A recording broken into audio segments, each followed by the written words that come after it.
VK Mishra present. हमारे channel पर बने रहने के लिए हमारे चैनल को लाल बटन दबा करके सब्सक्राइब करें और साथ में बेल आइकन घंटी दबाएं।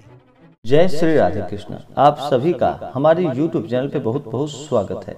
आइए आज सुनते हैं पापांकुशा एकादशी उपरांत द्वादशी के दिन तुलसी माता की कथा। जो भी भक्त सच्ची श्रद्धा के साथ तुलसी माता भगवान विष्णु का कथा श्रवण करते हैं, उन्हें तुलसी माता और भगवान विष्णु की कृपा से सभी प्रकार के सुख और समृद्धि की प्राप्ति होती है। भगवान विष्णु को तुलसी अति प्रिय है। भगवान विष्णु के पूजन में तुलसी दल भगवान को अवश्य ही चढ़ाना चाहिए। इससे भगवान विष्णु प्रसन्न होते हैं और अपने भक्तों को मनोवांछित फल को प्रदान करते हैं।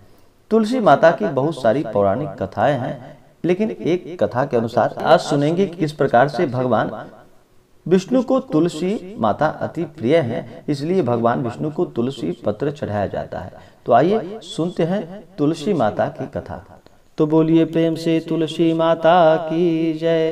तुलसी से जुड़ी हुई एक कथा अति प्रचलित है। श्रीमद् देवी भागवत पुराण में इसके अवतरण की दिव्य लीला कथा बताई गई। एक बार भगवान शिव ने अपने तेज को समुद्र में फेंक दिया। उससे एक महातेजस्वी बालक का जन्म हुआ। वह बालक आगे चलकर जालंधर के नाम से विख्यात हुआ। वह बड़ा ही पराक्रमी दैत्य राजा बना। उसकी राजधानी का नाम जालंधर नगरी पड़ा। दैत्यराज कालनेमी की कन्या वृंदा का विवाह जालंधर से हुआ। जालंधर महाराक्षस था।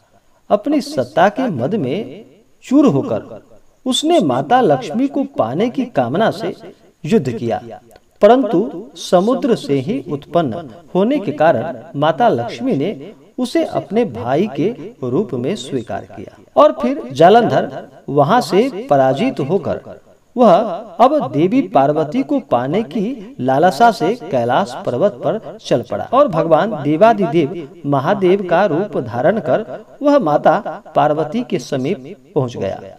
परंतु माता पार्वती ने अपने योग बल से उसे तुरंत पहचान लिया कि यह कौन है और इसके बाद फिर माता पार्वती वहां से अंतर्ध्यान हो गई।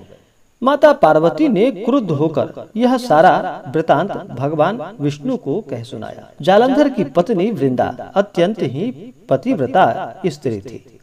उसी के पतिव्रत धर्म की शक्ति के कारण जालंधर न तो मारा जाता था और न ही पराजित किसी से हो पाता था।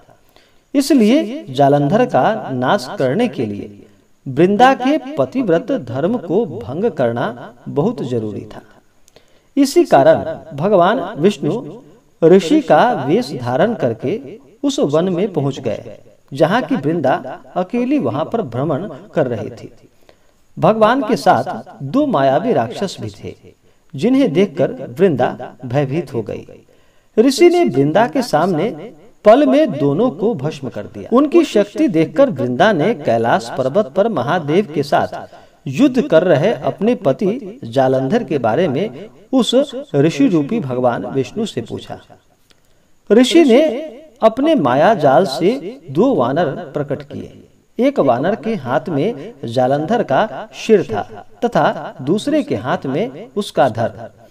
अपने पति की यह दशा देखकर वृंदा वहीं पर मूर्छित होकर गिर पड़ी और फिर बाद में जब होश आया तो उन्होंने ऋषि रूपी भगवान से विनती की कि वह उसके पति को जीवित कर दे।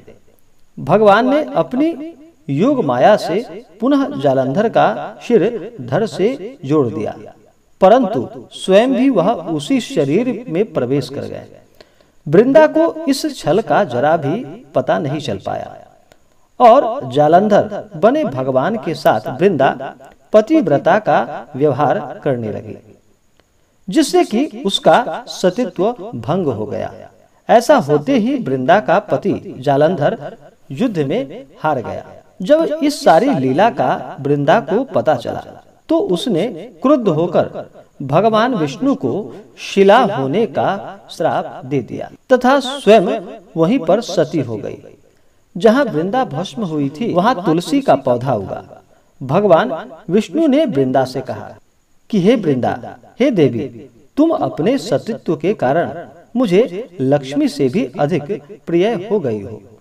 अब तुम तुलसी के रूप में सदा मेरे साथ ही रहोगी। जो मनुष्य भी मेरी शालिग्राम रूप के साथ तुलसी का विवाह करेगा, वह इस लोक और परलोक में विपुल यश को प्राप्त कर पाएगा। जिस घर में भी तुलसी होती है, वहाँ यम के दूत भी असमय नहीं आ जा सकते।